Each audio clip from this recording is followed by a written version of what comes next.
¿Qué tal amigos de Atomics? Bienvenidos a un mini show VIP o una entrevista. No sé cuánto va a durar esto, que todo es un poco tiempo, pero estoy bien contento porque estoy aquí con Doug Bowser, quien es el VP de para ventas para Nintendo para Latinoamérica.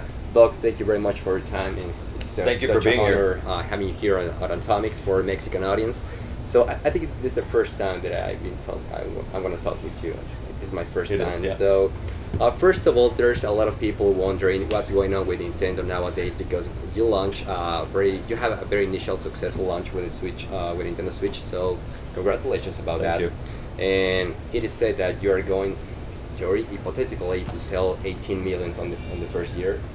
You think you can get that?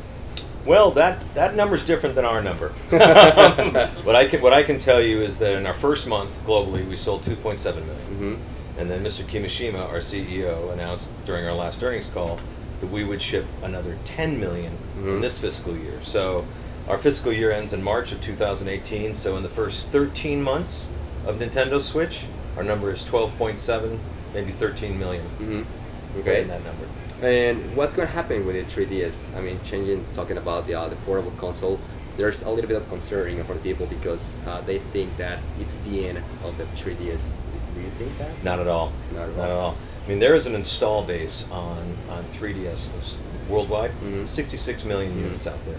It was the only platform last year, the only active platform last year that grew year over year. Titles like Pokemon Sun, Pokemon Moon helped it a lot. We've announced this year we're going to ship another 6 million units in the 7th year of the cycle. We've announced some great software. Yes. Metroid Samus Returns is a great example of that. And we've also announced the new 2DS XL that's shipping on July 21st. So we're investing in software, we're investing in hardware, and we're putting a lot of marketing power behind it. So we're very much dedicated to our 3DS business. And we believe 3DS and Nintendo Switch can coexist because they offer very different gaming experiences. Okay. So don't worry, we still have plenty of time for the 3DS, okay? So now talking about the E3, with the spotlight, seems like Nintendo always having a surprise for the fans. Now we saw not only one but two Metroid announcements, which was I believe huge. Two big surprises. I mean, it's Metroid. Come on, people are asking for Metroid comeback for years.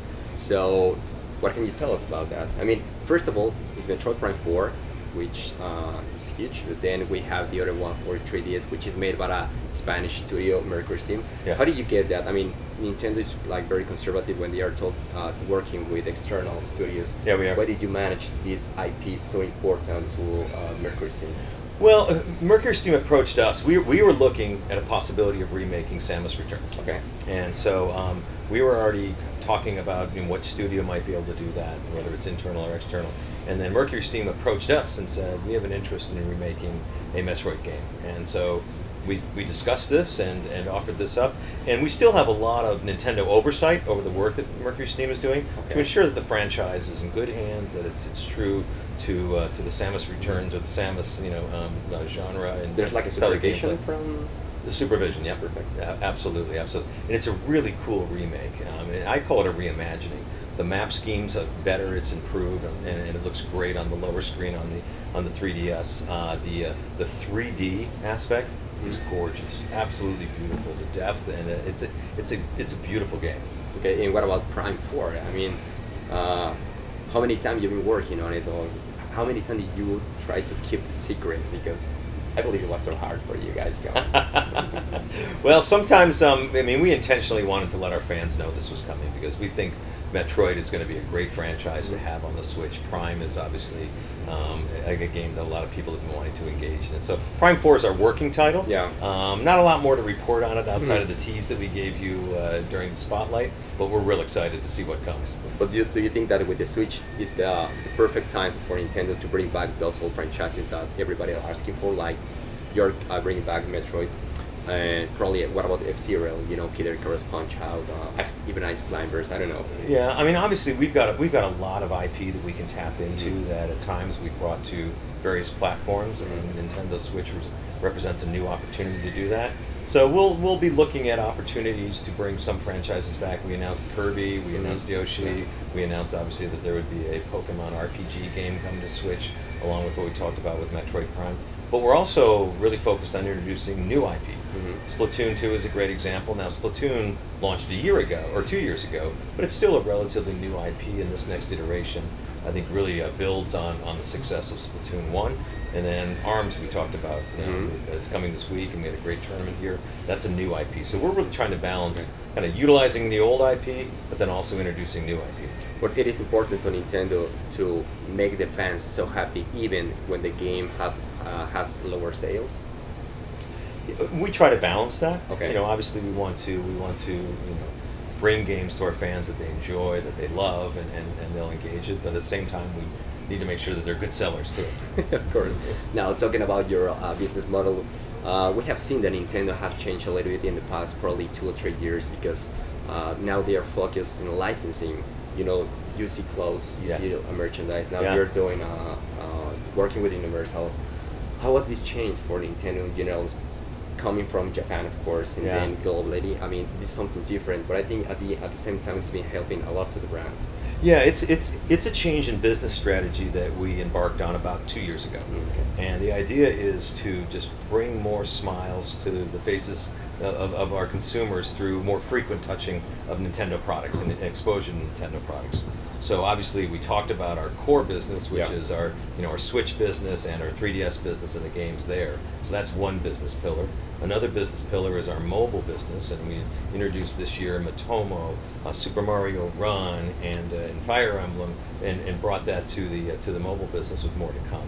So that's another business pillar. The third business pillar is our license business, and we had great relationships and partnerships this year with Vans and Vans sneakers, and it had a great launch there. Most recently with Uniqlo and the Uniqlo Nintendo T-shirt contest, and that was great. And then you mentioned the fourth pillar, which is Universal. So all of those opportunities really allow us to expose more and more and more people to Nintendo and kind of bring them into our family. Do you think you should have done this before? I think our strategy worked well up to that point, but as players age and as consumers age, we need to bring new players in too. Okay. And this is a great way to expose new players via different experiences. Okay. Now talking about the Wii U, I know it has a difficult path.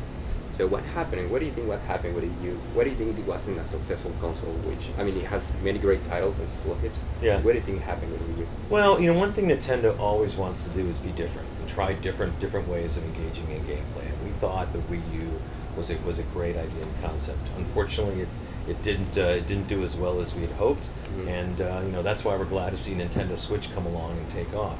And that's the secret to video games is that you're as you're launching and releasing a new console, you're thinking about what's the next console to come, and what you learn from each one and continue to make enhancements and improvements. And Mr. Takahashi, the man who's overseeing Nintendo Switch, made an announcement in December that said the Nintendo Switch has the DNA of every console that has been launched before, and taken all those learnings and built it in, and I think that's why we've seen success here.